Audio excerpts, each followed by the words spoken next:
¿Qué tal amigos? Vamos a desarrollar el siguiente problema. En este caso tenemos una viga y lo que nos piden que calculemos sería las reacciones y los diagramas característicos o también llamados diagramas de fuerza cortante y momento flector para el siguiente problema. El paso número uno va a ser justamente el cálculo de las reacciones. Para eso nosotros vamos a identificar y vamos a colocar cuántas reacciones se estarían generando en cada apoyo. El punto A es un apoyo fijo, por lo tanto me va a generar dos reacciones, una reacción vertical a Y y una reacción horizontal a X. Tú supone los sentidos, no es que siempre sea así por si acaso. Mientras que el punto B es un apoyo móvil, un apoyo tipo rodillo, donde solamente se genera una reacción vertical y lo voy a considerar hacia arriba, ¿no? BY. Puede ser hacia arriba o hacia abajo. Ahora sí, vamos a aplicar las tres condiciones del equilibrio, que es sumatoria de fuerzas en X igual a cero, sumatoria de fuerzas en Y igual a cero y finalmente sumatoria de momentos igual a cero. Primero voy a aplicar sumatoria de fuerzas en X. Vamos a suponer los sentidos. Digamos que hacia la derecha sean positivos igual a cero. Entonces reemplazo las reacciones, sería menos AX y veo que no hay más fuerzas horizontales, ¿no? Entonces, como no hay fuerzas horizontales, igual a cero.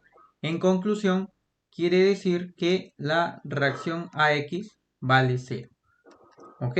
Ha sido la reacción que hemos calculado muy rápido. Ahora vamos a aplicar la otra condición, que sería sumatoria de fuerzas en Y.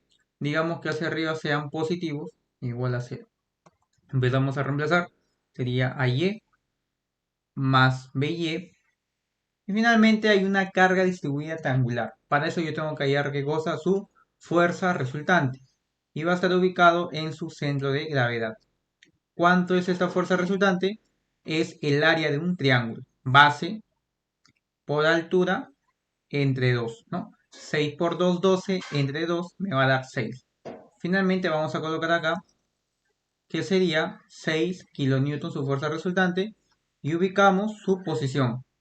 En este caso, para un triángulo, recuerden que esta parte del ángulo recto de 90, ahí va a ser un tercio de la base, un tercio por 2. Y la otra distancia es 2 tercios por la base. Simplemente multiplicamos y acá sería 2 tercios, ¿no? Borramos. Un tercio por 2, 2 tercios. Mientras que esta distancia sería 4 tercios, ¿no? 2 por 2, 4 sobre 3. Colocamos acá 4 tercios. Y colocamos la fuerza resultante que va hacia abajo, sería menos 6 igual a 0. Ordenando esta ecuación, esto lo puedo pasar al otro lado, ¿no? Sería igual a 6. Si te das cuenta, es una ecuación con dos incógnitas, así que todavía no puedo calcularlo.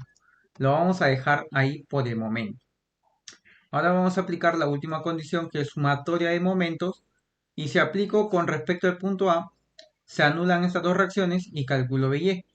En cambio, si aplico en B, se anula la reacción BY y estaría calculando la reacción AY, porque AX es 0 y además es una fuerza horizontal que pasa por el mismo eje y no produce momento. Así que nosotros podemos aplicar en cualquiera de esos dos puntos. Digamos que yo voy a aplicar momentos con respecto al punto B. Decimos que los momentos en sentido antihorario sean positivos igual a 0. Ahora sí, comenzamos. AY es una fuerza que va hacia arriba y la distancia es hasta el punto B. ¿Cuánto de distancia hay ahí? 2 más 2, 4. Recuerda que la fuerza tiene que ser perpendicular a la distancia, 90 grados. Me va a generar un momento en sentido horario, por lo tanto va a ser negativo, pues, ¿no? Porque nosotros hemos dicho que antihorario va a ser positivo. Así que reemplazamos, sería menos AY por 4. Acá hay un momento que ya está actuando, es horario también, por lo tanto va a ser negativo. Menos 2. Y finalmente esta fuerza de 6, que está aquí, 6, y la distancia hasta el punto B, ¿cuánto es? 4 tercios. Va hacia abajo, me genera un momento horario también, por lo tanto va a ser negativo. Colocamos acá menos 6 por 4 tercios. No hay más fuerza que produzca momento, entonces es igual a 0. ¿Qué hacemos acá? Despejamos la reacción AY, ¿no? Pasa al otro lado. En otras palabras, para las personas que quizás lo quieren hacer paso por paso, primero operan esto.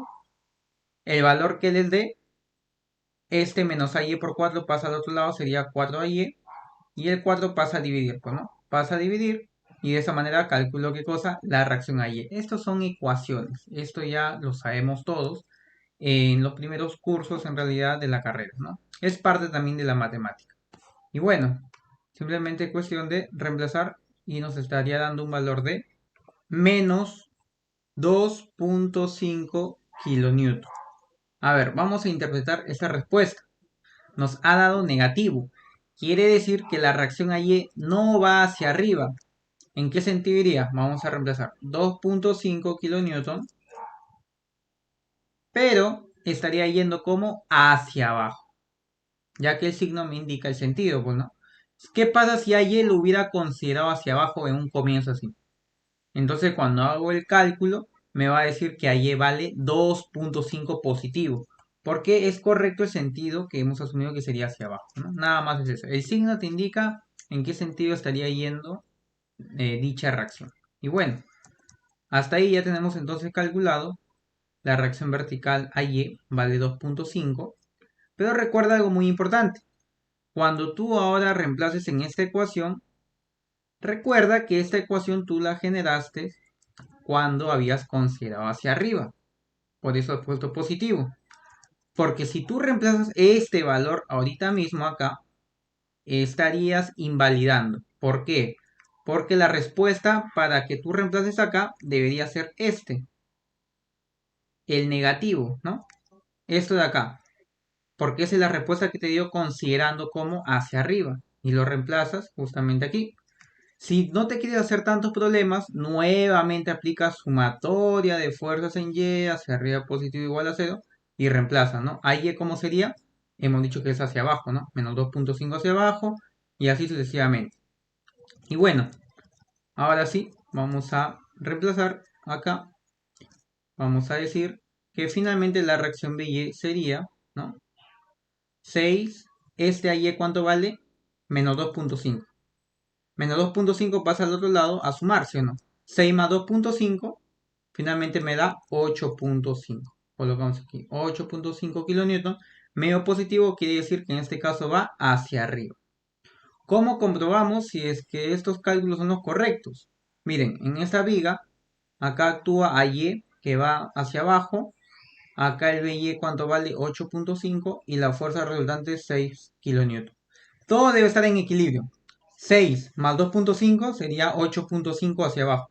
Con este 8.5 hacia arriba hay equilibrio y se iguala a 0, ¿no? Cuando hay equilibrio en una estructura quiere decir que ha sido correcto los cálculos. Y bueno, ahora sí, vamos a calcular los diagramas de fuerza cortante y momento flector. Para eso nosotros vamos a aplicar el método de las áreas, ¿no? Consiste simplemente en graficar el diagrama de cortantes, hallar esas áreas y posteriormente estaríamos calculando el diagrama de momento flector. Entonces comenzamos.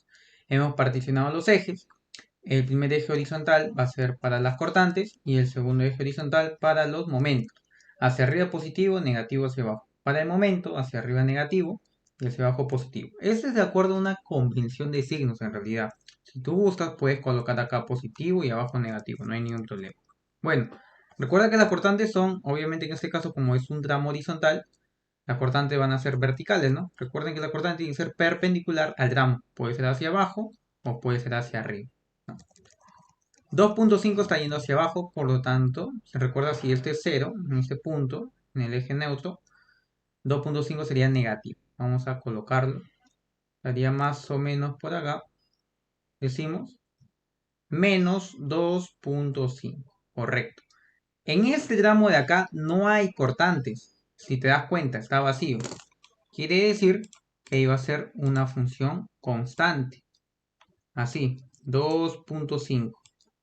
Hasta el punto de acá donde hay una carga. Pero si te das cuenta, tampoco ocurren fuerzas verticales en este tramo tampoco. Y este momento, como su mismo nombre le indica, no es una fuerza vertical. Este momento ya lo vamos a incluir para el diagrama de momento sector. Entonces, como todavía no hay cortantes, se sigue manteniendo constante. Sigue siendo así, a lo largo de todo ese eje. Ahora, cuando yo llego, ¿no?, al punto B, me encuentro con una cortante que vale 8.5 y va hacia arriba. Nos quedamos acá, menos 2.5. Más 8.5 se tiene que sumar porque está yendo hacia arriba. Me da un valor de 6 kilonewton. Y lo vamos a colocar más o menos por aquí, ¿no? Sería 6. Ahí está subiendo. Ahí vamos a colocarlo mejor para que se den cuenta. Sería 6 en ese punto. Y finalmente, cuando veo este último tramo, hay una cortante de 6, que es una fuerza resultante que obviamente están haciendo de toda esta carga distribuida. Entonces, esta fuerza, por así decirlo, cortante, va a actuar en todo este tramo. No es que yo llegue hasta este punto y recién en este punto otra fuerza. No, no, no.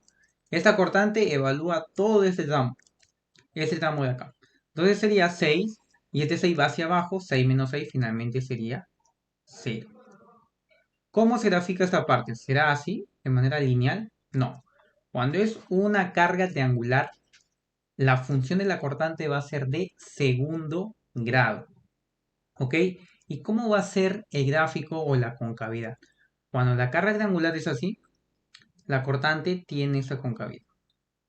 Si hubiera sido al revés, la concavidad cambia, ¿no? Entonces ya sabemos cómo estaría actuando. Más o menos sería así. Ahí está. Y recuerda que esto es una función de segundo grado. ¿Ok? Hasta ahí no había ningún problema. A esto le vamos a colocar sus respectivas áreas. Indicamos área 1, área 2 y área 3. Ahora para el diagrama de momentos. Comenzamos con el punto A. Es un apoyo libre donde no actúa momento, ¿no? El momento prácticamente acá es 0. Entonces, empieza en este punto. Vamos a cambiar de color. Y si quiero evaluar este tramo de acá, tengo que sumarle el área 1. Para eso vamos a calcular. Decimos, área 1 es un rectángulo, es la base 2 por la altura, que es negativo menos 2.5. Esto sería 2 por menos 2.5 menos 5. ¿Ok? Entonces sería 0 más el área 1, en otras palabras 0 menos 5.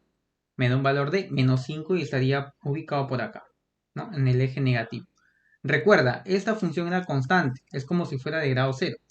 Cuando yo evalúo el diagrama de momento flector, aumenta un grado. Si acá es 0, acá va a ser una función de primer grado para ese tramo. Entonces una función de primer grado es una función lineal, una recta, y sería de esta manera. Ahí lo tenemos.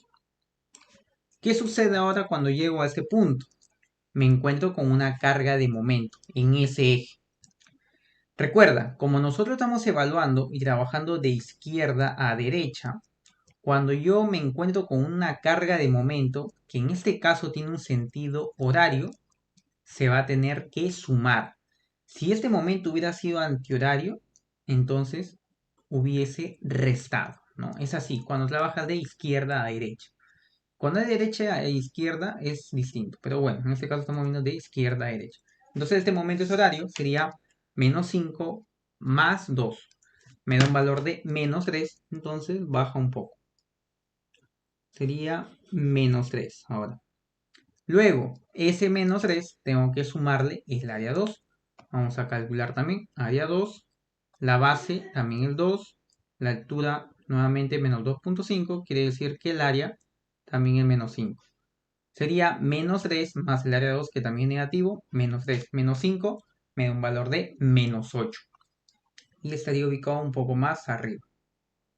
Menos 8. También una función lineal. Finalmente voy a hallar la última área, que es el área 3. Es una, por así decirlo, un área por encima de la curva. ¿Cómo así? Para que no se confunda mucho. Esto de acá es una función de segundo grado, ¿no? Es una función de segundo grado. Una ecuación, en este caso. Por lo tanto, esta área es por debajo de la curva, ¿no? Y esta área que está por encima vamos a denominar el área por encima de la curva de color azul. ¿Qué figura o cuál se estaría igualando? Si te das cuenta y yo hago esta partición de rojo, es cierto que esto de rojo vendría a ser esto, ¿sí o no? Y este de azul, por la figura, sería el área 3. Entonces, hay fórmulas para hallar esas áreas. Por ejemplo, para el de rojo sería un tercio de la base por la altura. digamos que esto sea la base y esto sea la altura, ¿no? Ese es el área para la función por debajo de la curva. Ahora el área de color azul va a ser 2/3 de la base por la altura. Eso ocurre siempre y cuando sea una función de segundo grado y tenga esta característica, pues, ¿no? Donde no pasa por cero. Porque a veces hay figuras irregulares que quizás sea así, entonces ahí cambia. Ahí son dos áreas distintas y ahí se vuelve un poco más complejo. Pero en este caso no es lo que sucede. Así que vamos a tomar qué área, obviamente, este de acá, el de color azul. Este queremos. Y bueno, 2/3 de base por la altura. Vamos a reemplazar, colocamos aquí 2/3, área 3, 2/3 de la base. ¿Cuál es la base? Podría ser este de acá en realidad. Si te das cuenta se multiplica igual. Base por altura. Esto por esto. El orden no altera en este caso el producto, ¿no? El orden de los factores no altera el producto. Entonces colocamos acá 2 por la altura que es 6. ¿Ok? ¿Cuánto sería eso? 2/3 por 2 por 6 me da un valor de 8 positivo. Finalmente, menos 8 más el área 3 me va a dar 0, ¿no? Menos 8 más 8, finalmente 0, y es correcto porque ahí se mantiene el equilibrio. No hay un momento en este punto. Si era una función de segundo grado, ahora va a ser una función de grado 3 y va a tener esta gráfica, una función cúbica, ¿correcto? De esa manera entonces hemos graficado los diagramas de fuerza cortante y de momento flector, o también llamados diagramas característicos. Espero que te haya servido el video. Recuerda que siempre seguimos colgando este tipo de contenidos, ya sea para los cursos de estática, resistencia a materiales, análisis estructural. Si quieres apoyarnos, simplemente deja tu comentario, reacciona, compártelo a tus colegas. Y recuerden que estamos aperturando cursos y asesorías personalizadas con respecto a estos temas, así que cualquier información voy a dejar en la descripción del video, como también en los comentarios de las redes sociales. Hasta pronto.